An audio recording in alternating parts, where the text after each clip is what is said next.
Welcome back to the second channel, the thoughts and feels, the reflections, not the actual facts performance. That's all done already ad nauseum on the main channel in the full reviews. Yes, I still have a hole on the wall over there because I still need to order more hooks. They're expensive and there's not a whole lot of revenue in this YouTube gig, so it takes a while. Just be patient with me. But I've been going over recently guns that changed me, or guns that were influential in my process, in my journey of handgunning. And some of you hit on some things that kind of I needed to address after talking about the Grand Power XCalibur and the way that it changed things for me. And it led to, as many of you I'm sure have already assumed, my love for the Grand Power K100. Now, the K100 is a 4 1/4 inch 15 round DASA complete ambi control pistol. It's kind of a duty gun, I guess you could say, although with the 15 round, it's definitely carryable, and I carried it for a number of years. Specifically, I carried a Decocker model. These Decocker models, you can go cocked and locked if you want. You can decock it, and if you leave the lever down, you get a double action pull every time. If you move the lever back to the middle spot, then you get your double action first shot, and sequential shots are the super crisp and nice single action that Grand Powers are known for. Decocker models haven't been imported in quite some time. I hear you every week. I get people asking about decockers. Look, I'm friends with Grand Power. I have some relationship with Global Ordnance. However, me telling them every time I talk to them, hey, get us some decockers in the US, doesn't do anything. What they need is the dozens and dozens of requests from you guys. If you want a decocker model, tell Global Ordnance. I appreciate the comments on the videos, but I can't do anything about it. Tell Global Ordnance. They're the ones that do it. They have to order them. Grand Power makes them. Anyways, back to this change. As I discussed, the XCalibur showed me what a different non-Browning action type can feel like and how nice that can be, as well as just ergonomics that fit my hand really well. And if you've been astute in the tabletops or in my guide over on the depot, you've seen that all the 15 round 9mm Grand Powers use the same frame. So once you know that frame, know which of the 4 backstraps you like, you can apply that universally across all of the guns, and they all use the same magazines, which was really great. So moving from that spectacular competition gun to something a little more duty carryable, but still having the same feel, very similar trigger, but I went with the Decocker. And part of that is where my comfort level was at the time with firearms. Like I'm sure many of you have gone through, and you don't have to admit it because I know it's uncool. There's that time when you first start carrying, but you're not quite sure about trusting the trigger or yourself if you don't have a manual safety, so you think about carrying with an empty chamber. Now, those of us who've been through some training understand immensely how much of a drawback that is and a risk that can cost valuable time. Some people can train to get really quick with it. However, it's still not as quick as just flipping off a safety or not having a safety to deal with at all. I additionally went with the Decocker because that longer, heavier double action first shot to me seemed like insurance. Now, I've been through totaling more than 60 days of national and international level serious training while I've been doing all of this YouTube stuff for the last almost 10 years now. However, I didn't start that way. I didn't start with that skill or that level of comfort. And one thing that I do recall from the firefights that I've been in, that was in Afghanistan a long time ago, and with a GI M16A2 with a 203 underneath it, was that that trigger weight didn't matter at all. I did not feel, no complaints about the GI trigger when I was getting shot at and needed to shoot back. So that ended that thought got me thinking trigger weight doesn't really matter that much. However, the difference between combat in Afghanistan and civilian defense here in the US is the incredible liability that comes with every shot fired.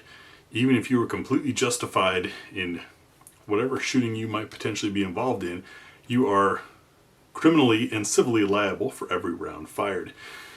My thought was having that double action first shot gives me a little bit of extra time to consider the shot.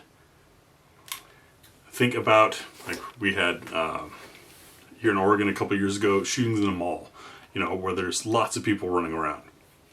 Do you really need to take that shot? Is something changing that means that this is not a good time to take that shot?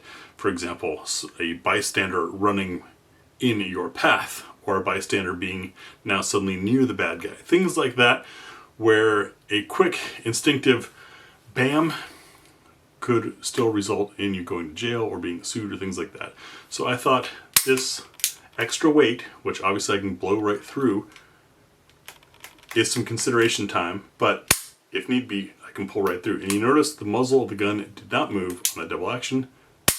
That's because it's a very smooth and controllable double action. This made me kind of fall in love with DASA. Additionally, oddly, I have found that hammer-fired guns, as long as the hammer is metal, seem to detonate primers better than striker-fired guns.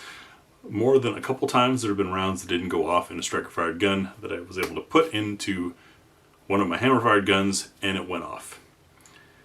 Might it have gone off on a second try with the striker? We don't know. You only get to try these things once. But I liked the reliability of hammer-fired. I liked the DASA. Loved the controllable recoil from that rotating barrel action and the ergonomics that worked really well for me. So the K100 became a mainstay for me for a long time, and you can probably tell the finish on here, it's almost been somewhat polished from riding in holsters for a long time. Really enjoyed this gun. I moved on from it simply for capacity and concealability as I got into the bull armories, but also with a lot more comfort on the triggers in order to carry a bull armory and not have it be a liability. The trigger on a Grand Power is indeed short and crisp. You have very light take up to a wall, little step, break. And that step is not a slip. You feel you're not at a wall yet. As soon as you're at a real wall, it definitely goes. So it's a pistol that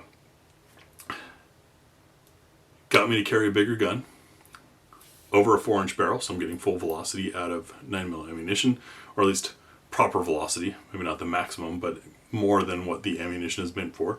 So I know that if anything, hollow points will expand wider and penetrate less deep. I know some people get very wrapped around the axle about penetration depth. I am more concerned about a bullet exiting a bad guy and hitting someone or something else that I am then civilly or criminally liable for than I am making sure I drill a clean hole. First round doesn't work, the second round will, or the third, etc. I'd rather have my round stop in the bad guy. And that's my personal choice based on experience in the studies that I've done and my opinion. I'm not saying that's absolute. Go for whatever ammunition you want, but I have always erred on more expansion for bigger hole, bigger wound cavity, and I'm willing to give up penetration for that. So setting a bullet a little bit quicker than it was designed for, that's going to happen. Is the extra 1/4 inch really a big deal?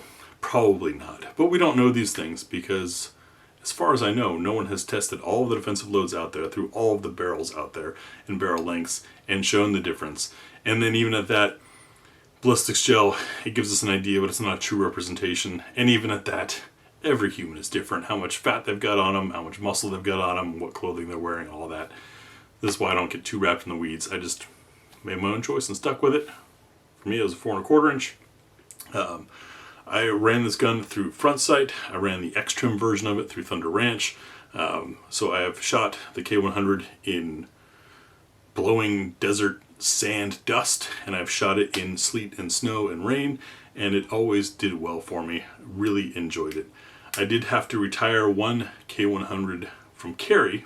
At one point, it was one of the safety-only versions because the detent that switches between those two had broken in nice and smooth, a little too smooth. And at one point, I was on a long drive and got tired. I carry strong side, got tired of feeling that on my hip.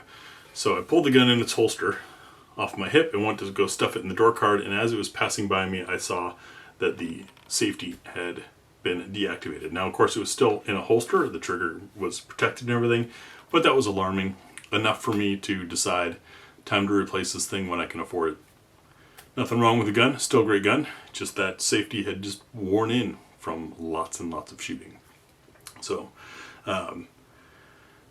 you guys have seen the K100 in a lot of videos. I've shot it in a lot of things, and that's because it's a good gun to begin with, but also I've spent so much time with it that it's become borderline an extension of my will. At least that's the way it feels when I shoot. I'm able to shoot excellent groups with it very easily, regardless of how tired or hungry or alert or not I am. Something about the meld between me and the gun goes really well. I'm not saying that everyone would have that experience with this gun. It's just, there's a lot of options out there, and we're all different. We have a pistol that speaks to us. That for me is the K100, specifically the Decocker model. Sorry, they're not around anymore. That's enough gushing over this thing, but it is one of my favorites, and it is a gun that changed me and changed the way I looked at pistols. I gained a whole lot of confidence while I was carrying this, not only from the gun, but I went to a lot of training, and I was having a good time at that training, largely because of course, reliability, good trigger, good ergonomics, all that. This was the gun that was a match for me, and kind of skyrocketed my shooting performance, I guess you could say.